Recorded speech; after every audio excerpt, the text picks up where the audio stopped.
జై శ్రీమన్నారాయణ. జై జై లక్ష్మీనారాయణ. జై జై లక్ష్మీనారాయణ. ఈరోజు 16వ పాసురము. నాయగనాయై నిందన్నంద గోపముడయ కోయల్ కప్పానే కొడి తోరణం తోరణ వాసల్ కప్పానే మడిక్కదవాం తాళ్ తిరువాయి అయ్యారు చిరుమేరో ముర్కు பரைர் பரைர் யாமன் மணிவண்ணாம் மல்லையன் வாயவனந்தான் தூயோபமானி நந்தோம் தூயழல்லான் பாடவன்னோ நாயல் மன்னம் மன்னம் மத்தாதி அம்மா நீனேஷல் நிலக்கதர்வன் కెరవరందులో రంభవాయి. నిన్నటి దినమునందున వరకు కూడా 10 మంది గోపికలు అనబడేటటువంటి ఆడవారులను మేలుకొల్పేటటువంటి కార్యక్రమం పరిపూర్ణమైంది.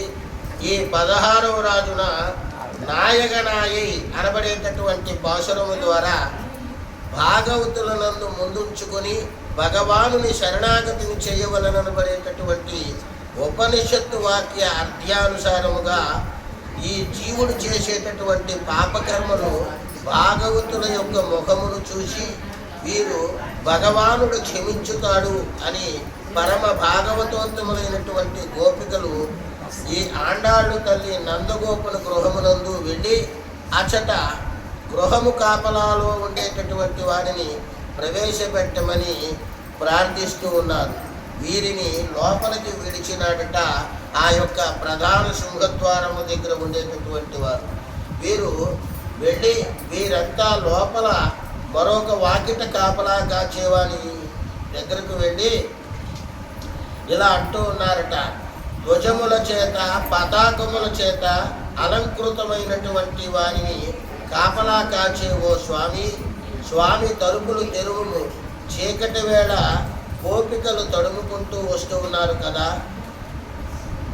దూరము నుండే తమ యొక్క గృహము ఆడవాళ్ళు తెలియాలని శ్రీకృష్ణ పరమాత్మ ముందుగానే ఆ ధ్వజములను పతాకములను తమ యొక్క వాకిటి ముందర అలంకరించి ఉన్నారట. ఇంత రాత్రి వేళ మీరు ఏ పని మీద వచ్చారు అని కాపలా వారు అడుగగా, పరై అనబడేటటువంటి మహాపురుషార్థాన్ని కోరి వచ్చామయ్యా స్వామి, పరమాత్మకు మంగళాశాసనములు చేయుటకై పరమ ప్రయోజనం అనబడేటటువంటి ఉద్దేశంతో వచ్చామయ్యా. భయాపహారిగా ఉండేటటువంటి ప్రదేశమున భయము ఉండదు కదా అని కాపలా వాచేవానితో అనగానే, సరే లోనికి వెళ్ళండి అనగా వారు వెళ్ళుటకు సంశయించారట. స్వామి, స్వప్రయత్నంతో భగవంతుణ్ణి చేరేటటువంటి వారము కామయ్యా, మేము ఆచార్యుల ద్వారా భగవంతుణ్ణి పొందేవారము.